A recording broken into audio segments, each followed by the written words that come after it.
Alright guys, so here I am at HUA train station. I'm going to take an overnight train back to Bangkok. I've got one of the first class soft sleepers, which I think is going to be pretty awesome. I'm going to show you guys. So here's the train station. It looks like over here is where you buy your tickets.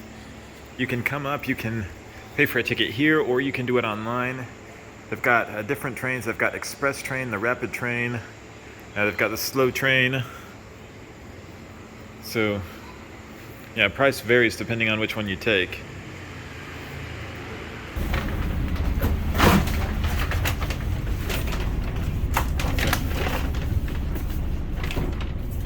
These are the soft sleepers.